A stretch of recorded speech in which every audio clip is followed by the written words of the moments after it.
Good morning everyone, আমার আরেকটা নতুন ব্লগে তোমাদের সবাইকে ওয়েলকাম। তো আজকে সকালবেলায় টিফিন করার পরে দেখলাম হাতে অনেকটা সময় রয়েছে, সেই জন্যে দেখো আমি একটুখানি মোছামুছি করে নিচ্ছি। কারণ বেলা হয়ে গেলে রান্নার চাপ থাকে, তখন কিন্তু এই জিনিসগুলো করা যায় না, আর সন্ধেবেলায় ইচ্ছে করে না সারাদিন কাজ করার পরে। তো ওই জন্যে ভাবলাম যখন হাতে টাইম রয়েছে তখন একটু মোছামুছি করেই নিই।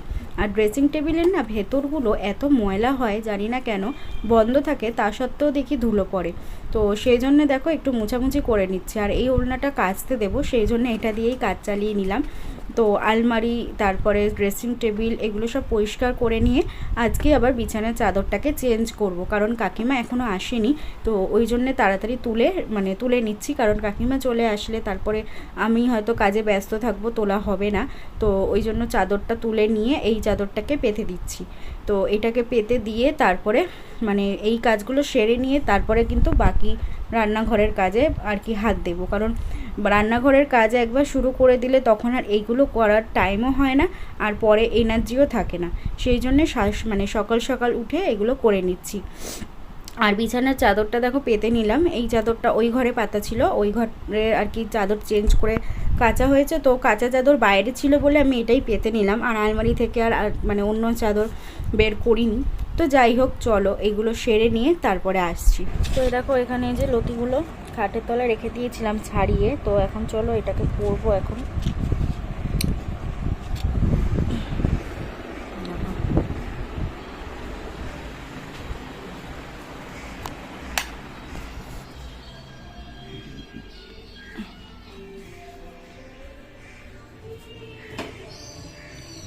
আর এই দেখো কাকিমা বাসন টাসন ধুয়ে চলে গেছে। দেখো এখানে কচুলতিটা সিদ্ধ বসিয়ে দিয়েছি জলের মধ্যে, এবার এটাকে ঢেকে দেব।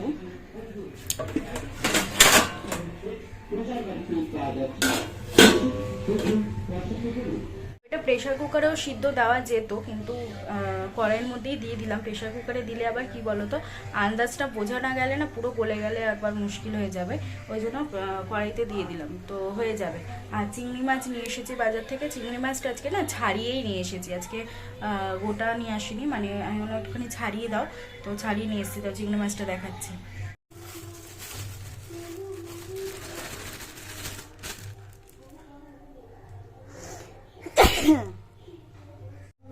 দেখো এই যে ছাড়িয়ে নিয়ে এসেছি, আর বড় বড়ই আছে চিংড়িগুলো।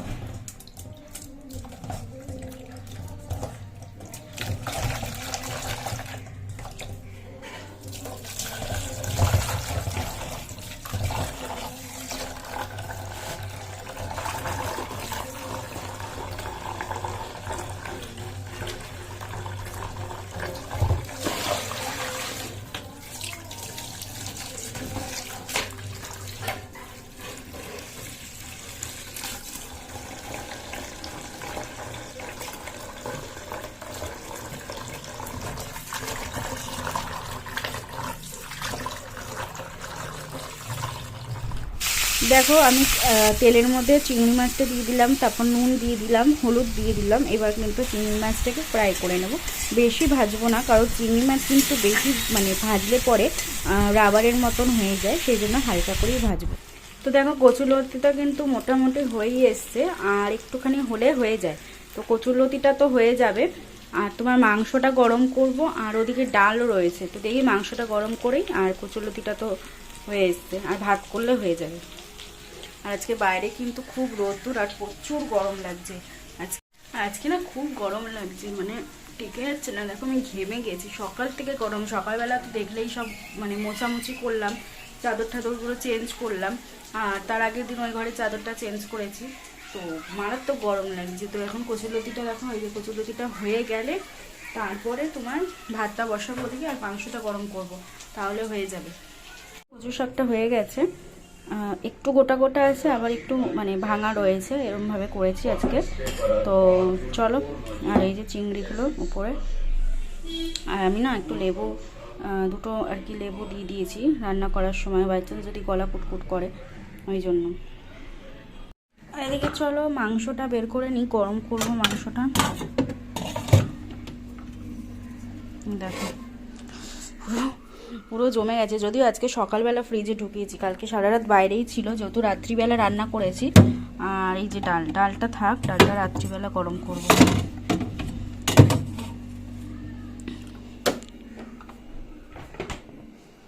তো মাংসটা চলো গরম করে নিই। এখন একটু বাইরে রাখবো, তারপর গরম করব, কারণ সবে ফ্রিজ থেকে বের করেছি তো এখনই গরম করা যাবে না।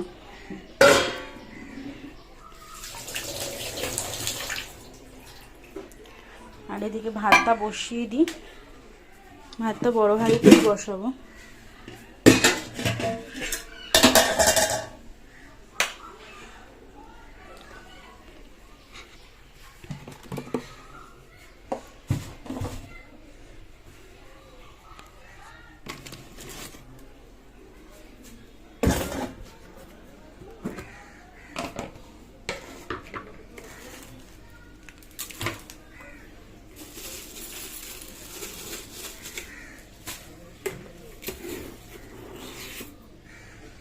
দেখো ভাতটা বসিয়ে দিলাম, আর মাংসটা এখন এখানে তো ঢাকা দিয়ে রেখেছি, এখনো গরম করা হয়নি, এবার গরম করব।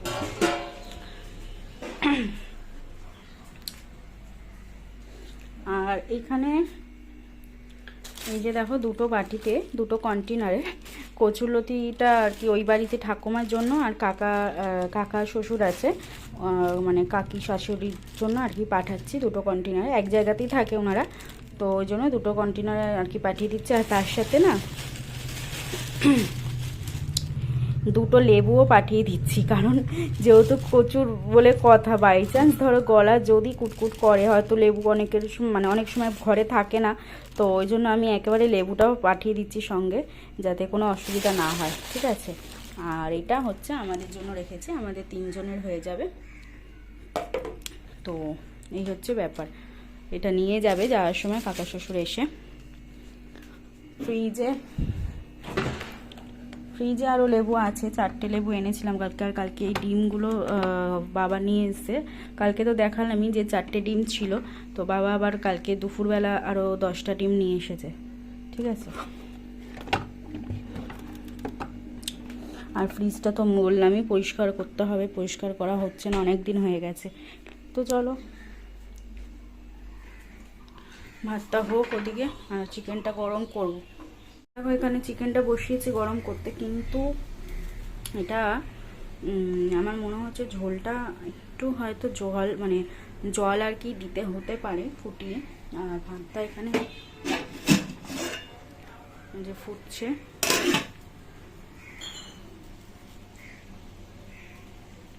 আর এখানে কড়াই টড়াই এগুলো সব মাজবো, নামিয়ে রেখে দিয়েছি, রান্নাঘরটা সব পরিষ্কার করতে হবে। স্নান টান সেরে পুজো টুজো দিয়ে নিয়েছি, দিয়ে দেখো দুপুরবেলায় সবার স্নান হয়ে গেছে, এবার কিন্তু খাবো। তো থালা নিয়ে নিলাম রান্নাঘর থেকে, আর আজকে না ঘরে খাবো, মানে আমাদের রুমে খাবো, কারণ এত গরম, স্নান টান সেরে না বারান্দায় বসে খাওয়া যায় না। তার মধ্যে দেখবে মানে গরমের মধ্যে যদি গরম খাবার খাও, যেহেতু ভাতটা গরম রয়েছে, আরও বেশি কষ্ট হয়। তো সেই জন্য দেখো আমি এখন মানে ডাইনিং টেবিলে বেড়ে নিচ্ছি খাবারটা, বেড়ে নিয়ে আমি কিন্তু রুমে চলে যাব। 3 জনে বসে মানে আমাদের ঘরেই এসিটা চালিয়ে খাবো, কারণ এত গরমে ভালো লাগে না, সেই জন্যে। তো যাই হোক চলো ভাতটা বেড়ে নিই, ভাতটা বেড়ে ঠেড়ে নিয়ে একেবারে তারপরে ওই ঘরে গিয়ে খাওয়া দাওয়া করবো। আর আজকের ব্লগটা বেশি বড় করিনি, ছোটই হয়েছে। তো যদি ভালো লাগে একটা লাইক করো, কমেন্ট করো, আর যারা নতুন দেখছো প্লিজ চ্যানেলটা সাবস্ক্রাইব করে পাশে থেকো। টাটা।